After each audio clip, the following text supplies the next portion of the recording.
สบายดีเด้อทุกคนสบายดีว่าคำทุกคืนนะพี่ชาน้องอยู่เดอะแก๊งคือเก่านะ3-4 คนวันนี้มีไกด์เลยอยู่กับต้นตาลเนาะ ตาลหวานเนาะ ต้นตาลขึ้นมาเจ้าถิ่นไก่จำเป็น ใกล้จำเป็นมานั่นเนาะทุกคนมาหลอกเอาโทรศัพท์ถ่ายเนาะมันกลางคืนมันน่าจะโอเคกว่ามากินข้าวทุกคนตอนกวางจวงวิไทยกับมาเลยไอโซน่าจะฮอดตอนค่ำตอนนี้8 โมงจากไหนไอโซกับฮอดล่ะวันนี้เขามาเลาะกลางคืนสวรรค์เขตลาวเจริญเนาะทุกคนมันเป็นแบบคือตลาดนัด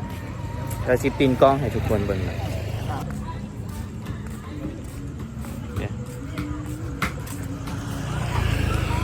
ก็เป็นฟิลแบบแคมป์ของขายเครื่องเนาะตลาดกลางคืนทุกคนต้นตาลกับเฮ็ดเพลงคือกันเนาะต้นตาลกับเฮ็ดเพลง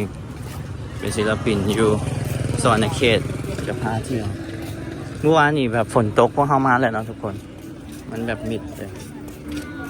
อันนี้เขาที่ซอกกินข้าวเลยมันเพลงลิขสิทธิ์เนี่ยทุกคนอาจจะถ่ายแล้วก็ไปพากเอาเพลงอะไรอย่างใส่เนาะลิขสิทธิ์นี่สั่งขนาดนะเห็นปะข้างได้แหละมันมีมองนางชิวอย่างเดี๋ยวเขาซอกกวางเนาะก่อนอันนี้เราจะเลื่อนผู้ใดมาสวรรค์ก็ต้องมานี่แหละทุกคนนี่เป็นห้านแบบรถเลยนะเนาะขายจะเบ้าแบบแรปเลยเนาะทุกคนเพลงนี่เนาะทุกคนเราเจริญอันนี้มันมองอันตาเจทายให้ยอกแน่ให้ยอกแน่ไอ้นี่เป็นคนตรงๆเพลงอันเพลงตาเจอยู่นี่แหละทุกคนไงวะตาเจทายอยู่ใส่ให้ยอกแน่อยู่นี่เล่นปะให้ยอกแน่เอาลองมาดูอยู่นี่ปะอยู่นี่ให้ยอกแน่ให้ยอกแน่เอาไหมเข้า MV ไหมไอเจมให้ยอกแน่ให้ยอกแน่เดี๋ยวซอกกวางแล้วทุกคนกวางม้าท่านะไม่กวางไงเดี๋ยวซอกกวางก่อนเอาโทรศัพท์ถ่ายแต่โอ้มมีฟุกซองอยู่เลยไปเลือกอาหารก่อนครับพวกมันจริงไอโซเจ้าไหนฮอดถือป่ะประมาณ8 โมงครึ่งโอ้เชี่ยตะขับว่ะไม่ใช่ยังไงบอโอ้ตาหนูจักเต้เชี่ยของกินหลายทุกคนยำจีนก็คักเว้ยคืออยู่ไทยเลยเว้ยคักเนาะทุกคนเนาะมีฟุกซองอยู่กลางโอ้คักใส่นอกวางสัมภาษณ์เนาะตอนนี้เขามาสอบสัมภาษณ์คนอ๋ออีกแล้วตาเจ๊อีกเขาเลียมอีกแล้วเนี่ยว่าแบบ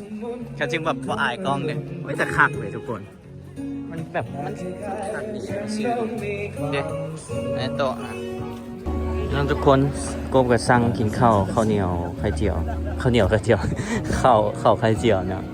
ไข่เจียวหมูสับอันนี้ก็บอกหิวข้าวไอ้เจมกันเลาะสกินของกินคักนะบรรยากาศโคตรดีเลยทุกคนบ้างไหมโคตรคักเลย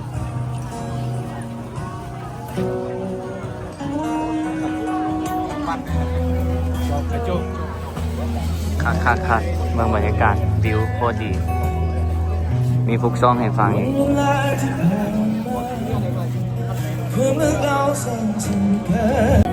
อันนี้จิ้งหรีดเนาะไอเจมเราอยากกิน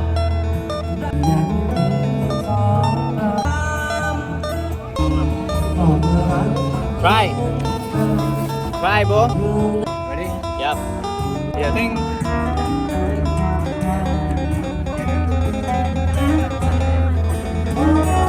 How you say like?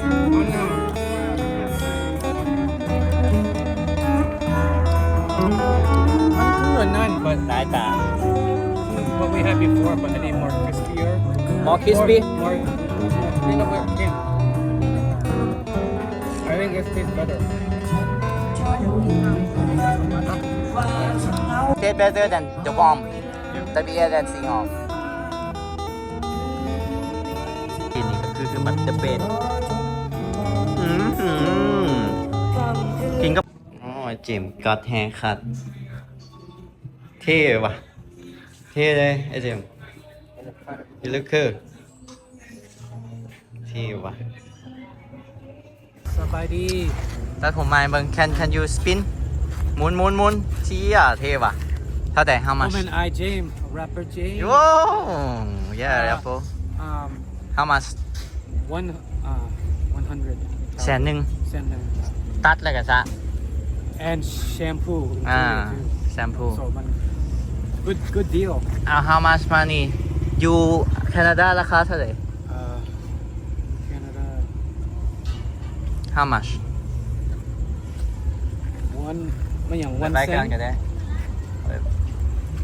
ไปรถแล้วก็ย่างมาเออ $4.61 อือฮึ oh yeah In ถ้าอยู่ USA Canada มัน how much $20 $20โอ้ตัดผม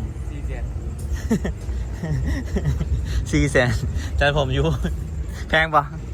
โคตรแพง ก็เพลงทะเลาะเมาก็อยู่บน อยู่พุ่นอาจจะถึกขนาดตัดผมกันยัง$40ตอนอยู่อเมริกาบางห้างก็ยัง$60ยังทิปอีกไงยังทิป อัน อี นี้ กแคนาดาอ๋อ3 แสนถ้าไล่เป็นเงินแคนาดาเป็น3 แสนที่ $20 is and then อืม ยังแพง วันนี้ตอนนี้เขาจะกำลังปิดนะทุกคนเพราะเขาก็จะไปต่อแหละแต่ว่าผู้เฒ่าเพิ่นอยากนอนเพิ่นว่าผู้เฒ่าอยากนอนเขาจะไปปาร์ตี้ต่อไปวันนี้ก็เริ่มปิดแล้วทุกคน อันนี้แมน10:37ทุกคนตอนนี้ก็คาดแกถือว่าคาดเป็นยังไงเจมส์ยูไลค์เราจะเลย อ๋ออันนี้มา I wish how do you say I wish I wish คอยหวังว่าคอยหวังว่าประมาณอย่า I wish มันบริฮอน อ๋ออยากให้มันฮะแต่ตอนนี้ถือว่าโอเคขึ้นเลยโอเคคือถ้าเทียบกับแต่ก่อนน่ะนะแต่ก่อนนี่แห้งฮ้อนกว่านี่อันนี้ถือว่าโอเคขึ้นหลายเลย You like it 10 to 10 10 out of 10 ตัวนี้ I say out of 10 how much you rate 8.5 8.5 and how much out of 10 ตัวที่เขากินแมงอ่ะนะ Iมักcricket better Yeah, cricket.มัน taste better or taste better than what we have how does it taste like มันคือ it said like what คือ the same potato but crispier crispier like crunchier อือฮึ and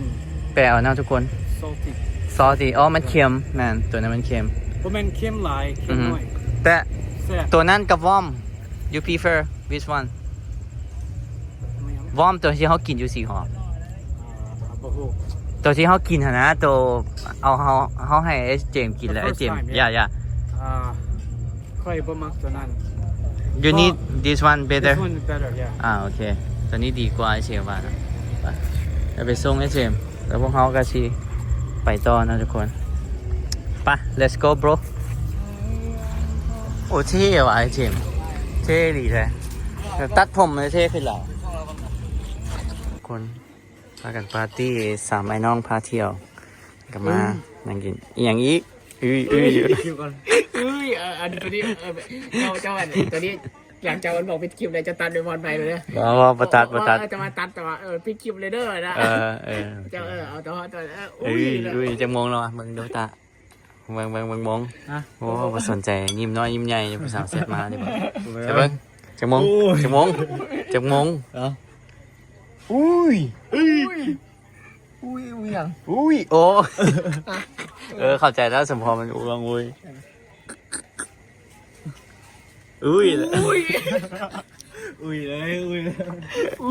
เสียโอ้จะเกี่ยมาวะจาก3 โมงเท่าไหร่วะเมื่อกี้นี่3 โมงเท่าไหร่3 โมงเท่าไหร่3 โมงเท่าไหร่มึงยกตาเอาอีกแล้ว2 เสียวเพื่อนอันนี้ไปกินเบียร์มาเนาะทุกคนกันมานั่งกิน บอกมึงตบเนี่ยตบเมืองไทย ไอเจมไปส่งไอเจมนอนแล้วเนาะพวกเขาไปต่อเลยกันมากินต่อ3 ไอ้น้องแล้วก็จึงกลับ ก่อนกลับ เริ่มแต่ อันนี้ประมาณ35หรือว่า40นะทุกคนถึกเนาะจะไหล